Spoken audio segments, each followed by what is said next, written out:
Hello and welcome to another video. Today we're going to be talking about my adventures playing Final Fantasy II, my thoughts about the game, and the progress on the Year of Final Fantasy Challenge.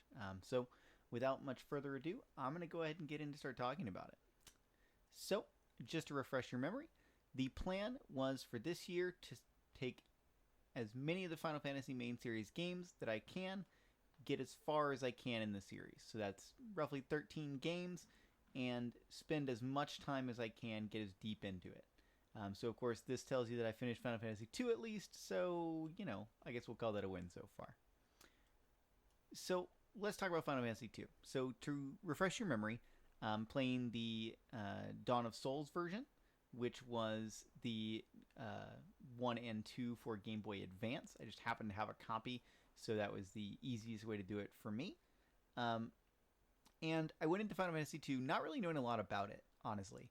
I talked about this in the previous video that talks about my progress through the series, but generally, Final Fantasy II is one that I don't even remember ever starting before. I don't think I ever booted it up. I don't actually know that I did anything with the game. So much so that when I played Dissidia a lot, back when that series was newer and more popular, I didn't know who Furion was. I was like, oh yeah, Furion, who's that?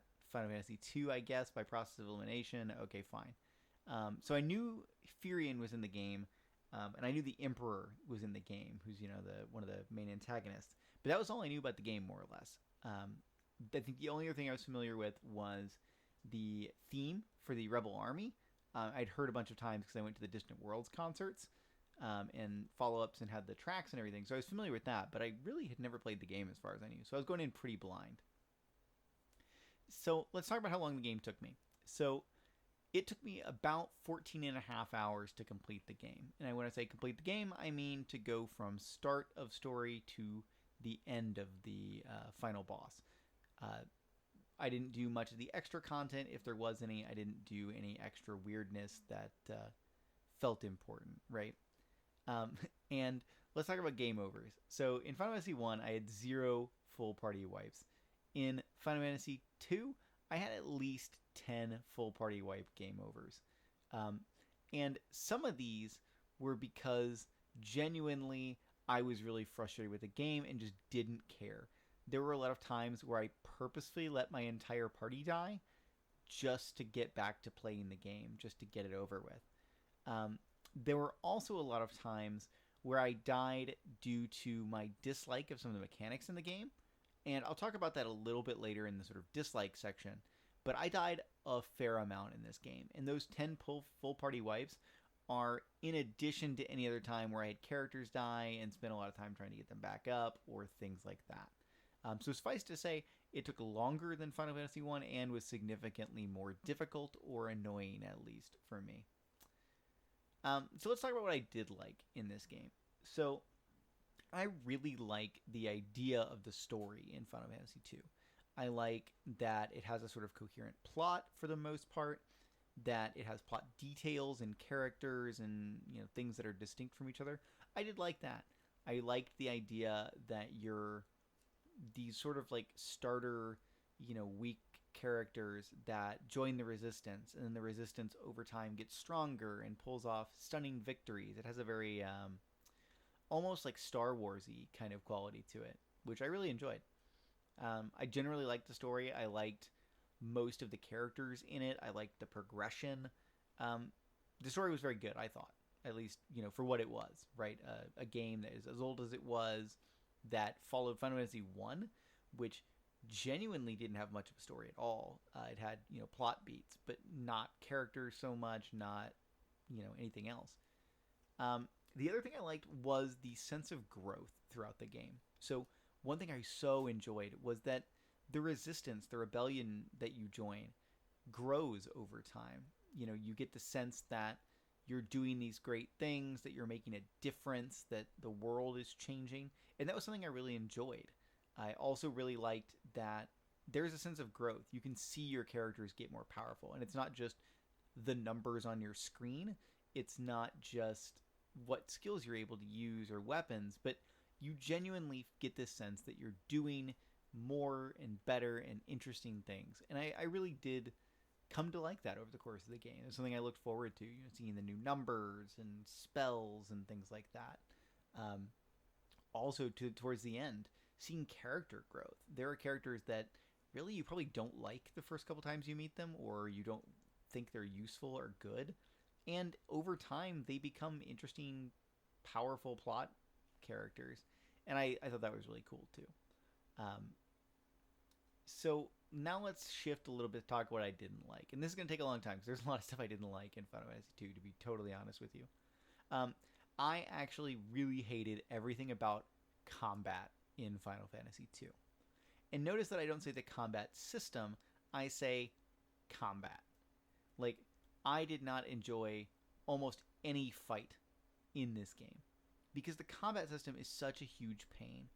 And I get why it's that way, that you're supposed to, like, level and you're supposed to grind and you level up in the skills that you use. But the problem is that there was just so much that was so stupid in the game. Like, for example, I had a whole time where I had a whole party wipe, and I had characters that could have saved my party. I had healers, I had status clearing, I had all the things I needed, but for some reason, in combat, spells can miss in Final Fantasy 2. And I don't understand the logic of it, because I don't understand if there's like a fail chance and like it goes down the higher your skill level is. I don't know. But there were times where I'm having characters die and I'm casting like Asuna or whatever the equivalent spell is 5 times in a row and missing 5 times. And it was such a pain, and I hated it every single time it happened. And it was just ridiculous. And there's a reason I don't think it's in any subsequent Final Fantasy game, because it's such a dumb mechanic. And it was those kinds of things that really frustrated me in Final Fantasy 2. The other one is the progression itself. This goes hand in hand with the combat system, but the progression is such a pain that if you want a character that can use Asuna, for example, I think is the spell, you need to like level 5 white magic or something. And so you have to grind your character to like level up that spell to level 5, which means you have to cast it totally ineffectually dozens of times until that spell levels up. Cure is the same way. That's also how you level up your MP, so you actually have enough MP to cast the spells. And you can see where I'm going. This just ends up being endless grind, endless progression, and it's just not fun. I didn't like it. I spent so much time grinding up stupid things and skill levels that I didn't care about because I needed basic things. So like I already have the spell, but I have to grind up 2 characters to be able to use it, if not more, because hey, status heals, cures, things like that, spells can miss. So I can't just have one character that can cast Asuna. I need at least 2, because what if one of them dies? What if one of them gets status affected? You know what I mean? And it's just, that was so frustrating. I just hated it so much. And it made the combat such a grind that there were times I legitimately just wiped and just restarted from the last checkpoint or last save point because I just did not care that strongly. The other thing of this is guest characters. So from a story perspective, I like the idea of guest characters. They're cool. They're interesting. Most of them are plot important people that give you some cool stuff. But combat-wise, guest characters were awful because every time you get a new guest character, they start off like low level with basically no skills. So you have to give them magic if you want them to be able to use it. You have to grind up their skills enough for them to be able to use those things. And I honestly think there's probably like 2 guest characters that come with anything useful, and you still have to grind them to make them worthwhile. There's like 1 guest character who's any good, and it's Minwu, who's the first one. And honestly, if I could choose guest characters, I would have just chose Minwu the entire time because the rest of them were garbage in terms of combat. I liked them as characters, but in the combat, I spent so much time worthlessly grinding them for characters that would leave. Maybe I would never have them again after this mission. And I had ground their skills down so they could cast Cure, so they could cast Magic, right? The most egregious example is the character you get in the final couple missions comes in with no MP. And it's supposed to be like this ridiculously powerful character, and you're having to grind them up casting basic level magic in order to make them worthwhile to be able to use the spells that they have or that you're going to give them. And that kind of thing was ridiculous. Like, I don't know why there wasn't a basic level. Why didn't guest characters share a pool of stuff, right? So they all have the same magic and all magic levels. Because it just made it so that guest characters were hard to rely on. Though again, the one good one was Minwu, who had every white magic spell in the game, and so you didn't have to babysit. It was just that kind of thing. Like, I really thought that was a missed opportunity, and I really wanted all of this to be better. Because the thing was, I liked the story. If it was just the story with a lot of different mechanics and a lot of different systems, this might be one of my favorite games. It was so interesting. Guest characters are cool, but like, oh my god, it just made it such a grind, and I didn't like it. So, unfortunately, and I hate to rag on the game, I don't think it's a bad game by any means, but it was just, didn't do it for me. But let's talk about what surprised me here. I know, talked a lot of bad stuff, but what surprised me about this is there's a lot of death and a lot of loss in this game. And I really actually thought that was powerful. That characters die permanently in front of your party members, and they actually comment on it. And, they do it in like this is sad for like 4.5 seconds, and then they move on. But the sense of like how bold they were willing to be with killing off characters, and your characters actually genuinely seeming affected by this, again, to whatever degree. I thought that was really cool, and I think more games should do that. I don't think you'd necessarily kill off the entire cast of your game, per se, but I liked the idea. And I like, characters being affected by the things that go on around them, right? And it's kind of a trope, because, like, some of the characters in this, like, follow the Final Fantasy sort of, like, heroic sacrifice thing.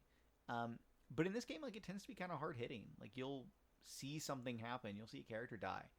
And it seems to be genuinely affecting, and it changes the thing, right? So, like, I had the thought of there are plot characters, important plot characters that you interact with that die. And I think it's really cool. I don't think it's necessarily, always do that. But for a game like this, I thought it was pretty well handled, given the circumstances. So let's talk about my verdict of the game. So I will say, genuinely, honestly, Final Fantasy II is not for me. It is not a game I enjoyed playing. I actually, by the end of it, was really happy that the game was over. And not because, like, wow, it was such a fun game, but, like, I was ready to stop playing it, to be honest with you. And to be totally transparent, if this was not a gaming challenge for myself, I probably wouldn't have finished the game, at least not in the time frame that I did. But I was just like, hey, just get through it. Get on to Final Fantasy III. It'll be different, right? And this is all to say that I don't think it's a bad game, but I do think that the systems, the things I didn't like about the game, show me that this was not specifically a game for me.